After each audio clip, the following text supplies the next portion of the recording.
Hello everyone, so today I'm going to show you how to create these adorable shower favors. So what I have is I'm going to have, and I haven't filled them up just yet, but for purposes of the tutorial I just want to keep a plain jar so I'm not dealing with, a jar full of honey. But this is going to be essentially a jar full of honey. It has a cute little rosettes, comes in a box. We have the nice little adorable honey dipper. So essentially this can be obviously for any type of party occasion, but these are specifically for a baby shower. The theme is Winnie the Pooh, so I went ahead and thought that, honey would be adorable because that was Pooh's favorite, and then I just saw these on Amazon. So, and honestly, when I found these jars, the little honey dippers, it came with that suggestion of like, oh, everyone has bought this, this, and this, and it came with these little bee gems. So I thought that was adorable. So I was like, you know what, I'll go ahead and incorporate that into the design. So let's go ahead. Oh, and just so you know, these jars are 1.5 ounces and they are hexagon shape. So that's the jars that I decided to go with. And so that's what the dimension of the box is going to be for. Specifically the 1.5 ounces hexagon shape. They're essentially about 2 inches this way and 2, I think, and a quarter this way. So although the box is actually going, sorry that my example has a little dent, but it dropped. Oh, here's another one. Here's another. I've actually already made quite a few. I'm just going to show you the rest. I have I think 4 more to make, so I figured I'd make a tutorial. So it's a 2x2 box essentially is what we're looking at, but so it just kind of comes out a little bit once you're done fitting them in there, but it fits nice and snugly, which is nice because then they're not going to just slip out. Okay, fine, barely slip out, but that's why I went with this dimensions. All right, so let's go ahead and get started. So the items that you're going to need is a 6x6 paper. You're going to need 11 by 3 1/4 sheet stripped for the band. You're going to need 10 inches of ribbon. You're going to need 8" by 5/8 for the rosette. And then, of course, I already mentioned the jar, 1.5 ounces. And then the honey dipper is 3 inches. So it's like a mini honey dipper that you can find on Amazon. You're also going to need, your basics. So you're going to need scissors, hole punch. I use a scoring tool, scoring board to make the rosettes. And then I also use my 1, 2, 3 punch board. But you can also, if you happen to have the, I believe it's the box. If you have the box one, you can do it as well. Unfortunately, I just make everything on my 1, 2, 3 punch board. It was cheaper than sitting there and buying every single one of these punch boards. When I found this one, I was like, this is what I need. Also, of course, bought it with the 50% off coupon from Michael's because I don't buy anything full price. Let's just be honest. And then you're also going to need some type of adhesive. So I would suggest, I've been using the Tombow Monoliquid Multi-Glue, or even tacky glue works very well for this project. Doesn't take too long to adhere to it, so it's really nice. But for the purposes of this video, I'll probably just continue to use my hot glue gun just because it's easy to keep moving. All right, so let's go ahead and get started. The 6x6 paper, we're gonna go ahead and take my 1, 2, 3 punch board. We are going to line it up with the small line. Okay, gonna go ahead, oh, you know what, I'll use the scoring piece that came with it. All right, so we're gonna go ahead and line that up. We're gonna punch. We're gonna score on, let's see, what do they call it? Box score line A first. And then we're gonna also score on, let's see, box score line B. All right, now we're gonna rotate do the same thing. We're gonna line it up to the S for small. We're gonna go ahead and punch. We're gonna score, and we're going to score. Now this one's not gonna follow the same exact box rules, so if you do know how to make the box, it's a little different, so just make sure you're following this tutorial. So on the third side, we're gonna punch. We're gonna score both sides.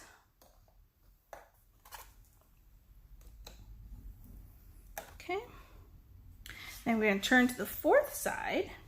We're gonna punch, and the only one we're going to score is this last one. That's it. We're not gonna score the second line, which is the box score line B. We're not gonna score that. So the first one, again, you do both. You punch, you score both. 2, you punch, you score both. 3, you punch and score both. And on the fourth side, you just score the box line A. Punch, score A only. Do not score B. And I'll show you why in just a second. Okay, so now that we're done there, I'm gonna move this off to the side. And what we are going to do, oh, you know, so sorry. What I forgot to do, actually, is go ahead and finish scoring or punching. So once you've gotten to your fourth one, you don't score, you're gonna flip it over, flip the paper over, and then you're just gonna follow the 90, you're gonna rotate, and all you're gonna do is punch. So all we're doing, we're lining up to the S, and we're punching, and we're getting rid of these last triangles, because essentially that's what you have to do even with the regular box. So we're just gonna get rid of these triangles real quick. Okay, sorry. Now we're done. Now that we have all of the triangles out, you have 2 punches per side. Okay. All right. Obviously, get rid of these scraps. Okay. From here, what you're going to do is you are going to cut off this little bit here. And the reason why you're going to cut this little bit, make sure it lines up with the fact that there's a nice long rectangle. So if you remember correctly, this was the fourth side where we didn't do that extra score line, which would have made a full complete box. So what we did is we didn't score that line, so we have this nice long rectangle, okay? These ones also don't have a score line, which is nice. So you're gonna have the 3 flaps that don't have that additional score line, and it's nice and long. So we're gonna cut off this piece, okay? So let's go ahead and cut that off. All right, next part we're gonna do, so we're gonna go ahead and cut this triangle area. We're only gonna cut this part. So we're just gonna cut right there, just to the score line, and cut on the other side, just to the score line. Okay. Now we can go through and fold all of our pieces. So we're just gonna fold all of our pieces.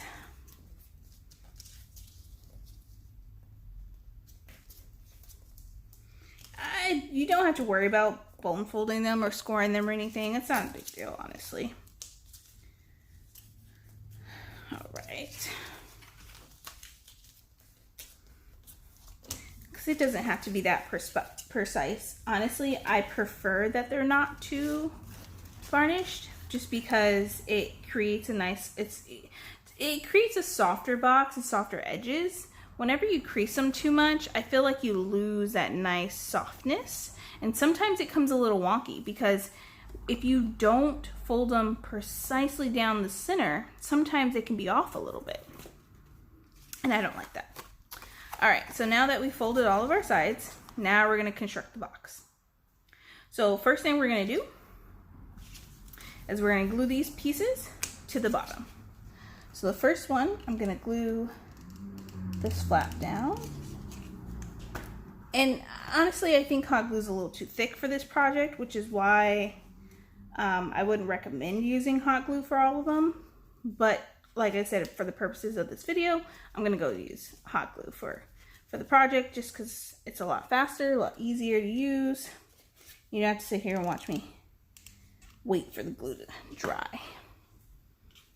All right, fold that over.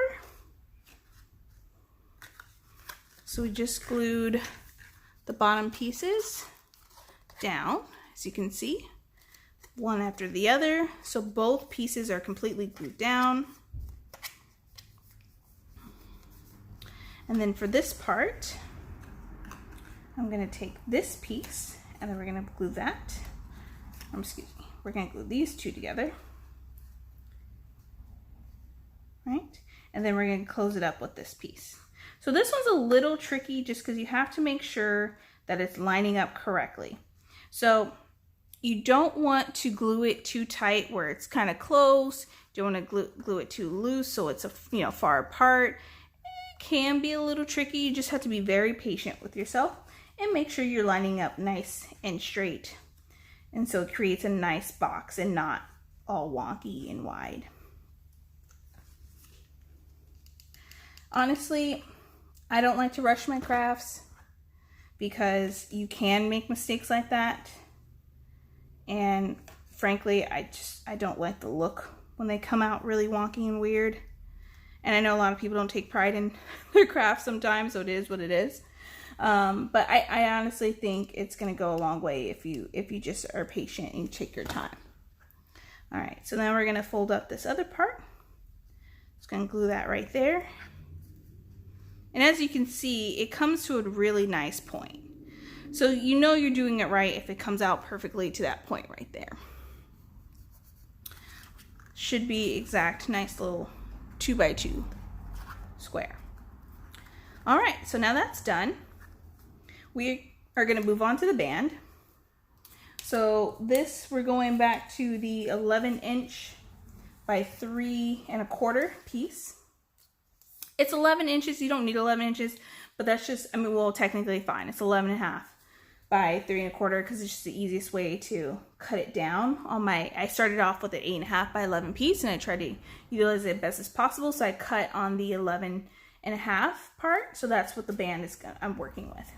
So how I like to do this is I like to glue on the back first, center it. Okay, center this paper. Kind of, you're looking from like a little more than 1/4 inch above the bottom, right?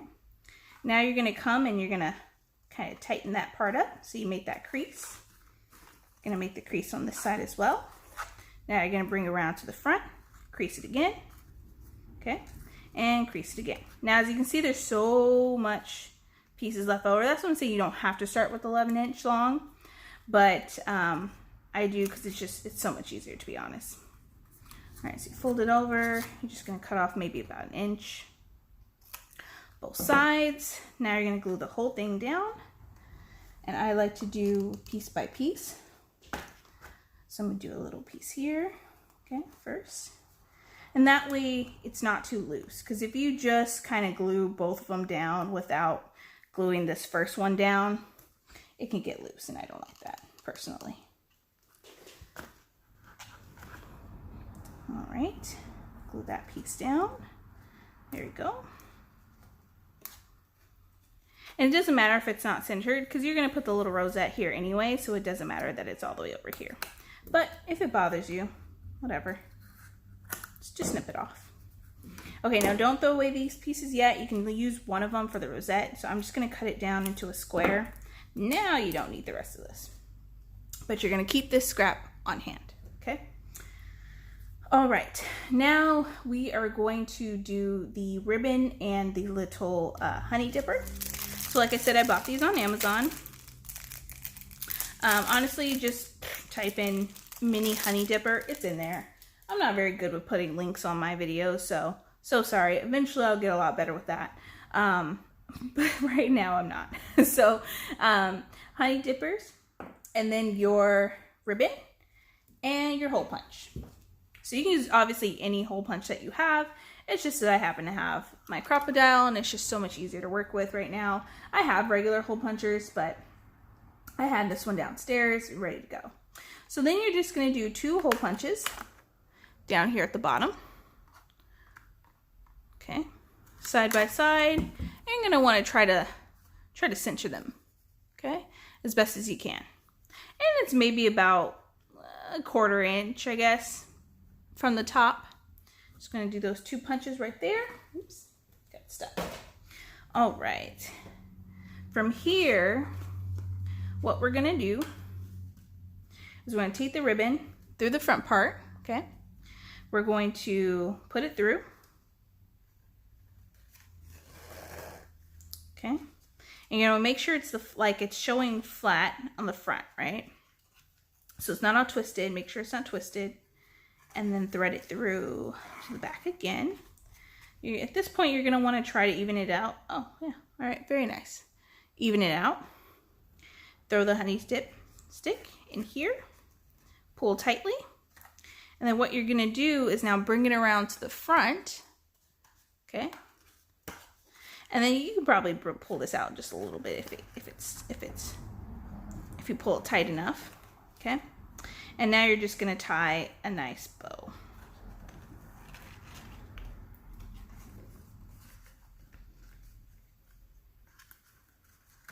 This part can be a little tricky. If you want to make your ribbon longer, I say go for it, because then that way you have more ribbon to work with on this part to tie the little bow.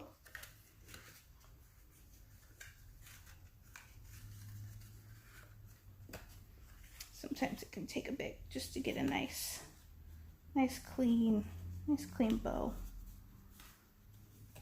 Okay. Now this is definitely not my best work, that's for sure. So sorry. But essentially that's what you're looking at. Now you got your bow. Obviously this one was a little better. I took a little bit more time, but just to save you the agony of sitting there watching me redo a bow a million 10 times, we're just gonna move forward. You get the idea. All right, so now we have the bow in place. That's pretty much done. Now we just need to do the rosette and the bumblebee. So we're gonna go ahead and move on. Now we are taking the 8" by 5/8. All right.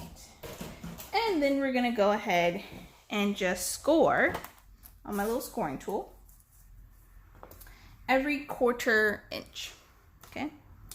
So you're just gonna take it to every 1/4 inch and go all the way through.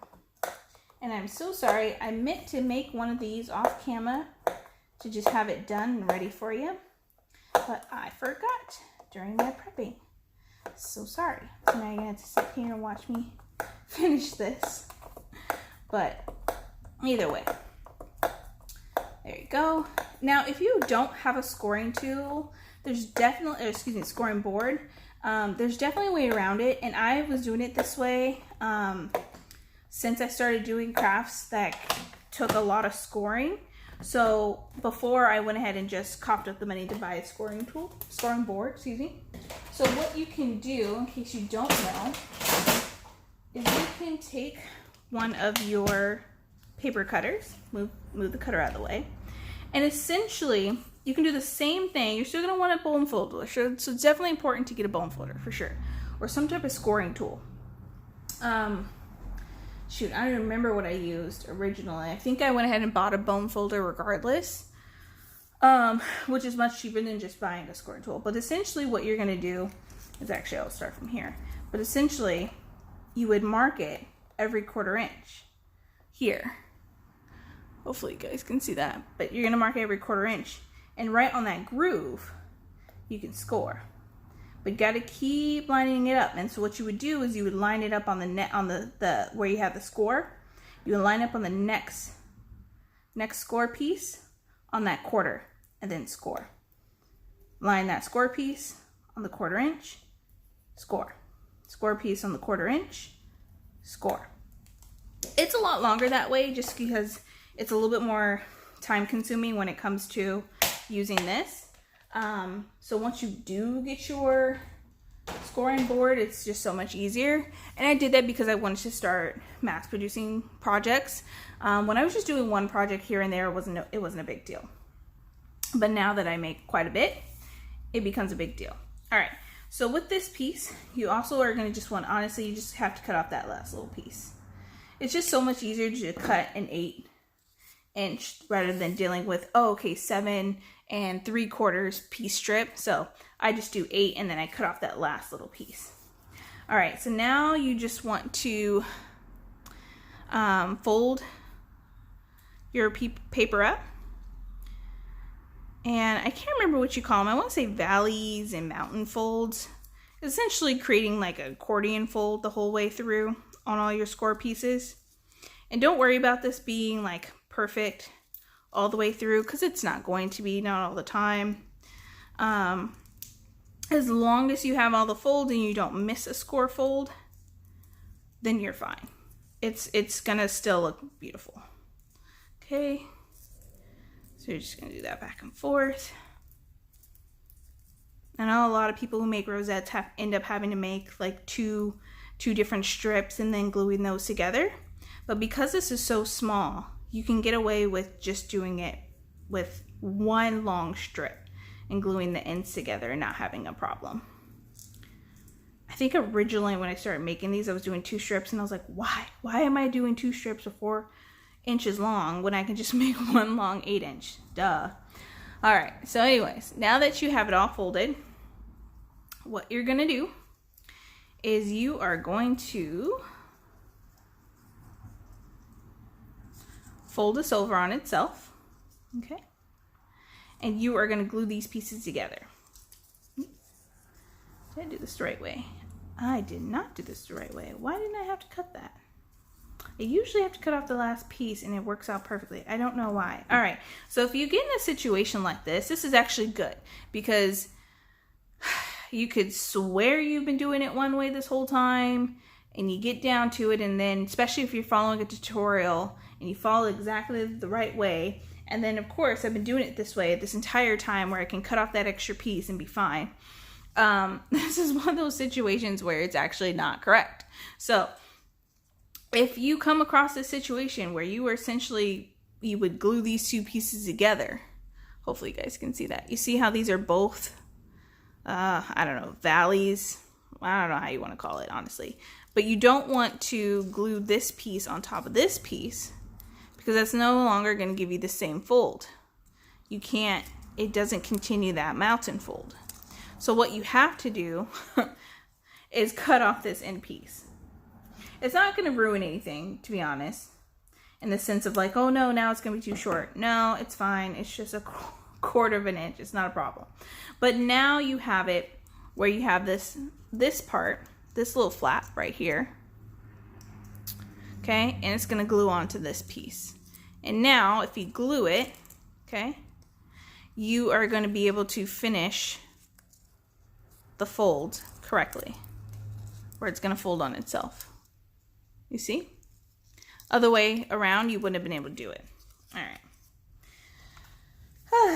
Sorry about that, folks. But now I'm just going to go ahead and glue this down and move on. Because at the end of the day, it's not that serious. Now, I definitely suggest not using hot glue for this part, just because it makes it really stiff. And I mean, it's fine. Like, I'm using it obviously for the tutorial purposes, but I would definitely go to a liquid glue that you know, dries pretty quickly.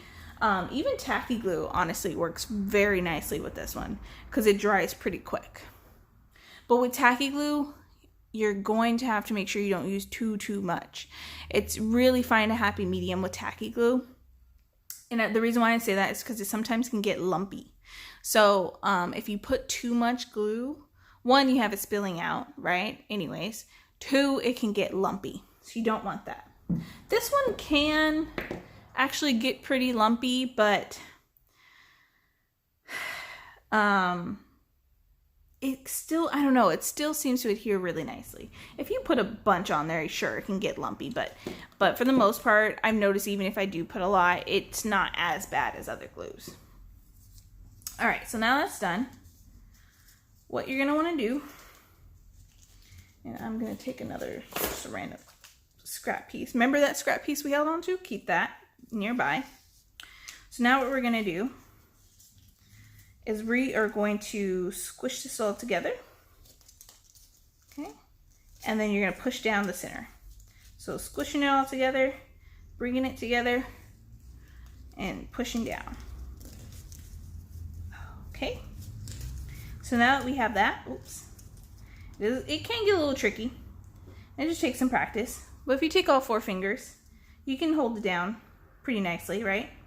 But you're gonna need a free hand, obviously, to put some glue down. So I use 3 fingers, 1, 2, and 3, to try to hold it in place. I'm gonna take some glue, and this part you're definitely gonna want some hot glue gun. So this project, you definitely are gonna need some hot glue, and it's mainly for this part, for the rosettes. So if you're making these rosettes separately, and you're not really doing it for this project, then sure, yeah, you're gonna have hot glue all the way. You're gonna take that scrap and you're just gonna pop that right there. Now, just disclaimer, I work with hot glue all the time. Hopefully you do as well, but you are definitely gonna feel some heat, okay? So as you're pushing this down, you're gonna feel all that heat from that glue. It's not gonna burn you, hopefully. I mean, if you're not too sensitive to it, if you're, you know, new to crafting, then it might be pretty intense for you. I don't know, but I've been crafting for practically my entire life, so that part doesn't bother me. All right, it's actually cool now. So now we're gonna turn it over.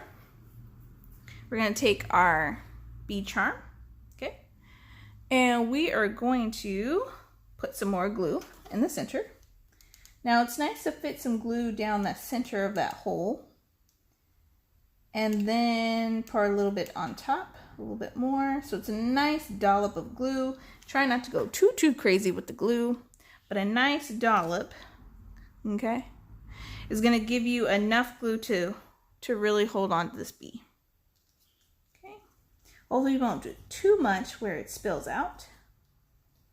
Again, you might feel some of that heat, especially if you put the bee on right after. I mean, this is a metal bee. It's a metal bee charm, so you have the little hole, right? But it's not that hot. It's definitely not as hot as when you felt it on the paper, that's for sure. But you're gonna feel a little bit of heat.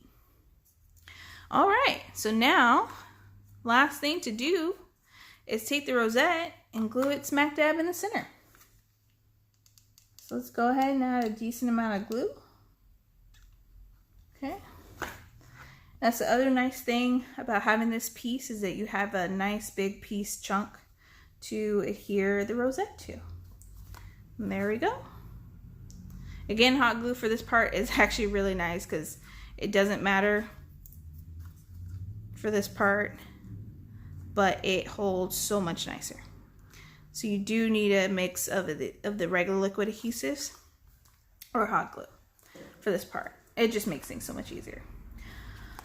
All right, guys. Well, thank you so much for tuning in and taking a look at my project.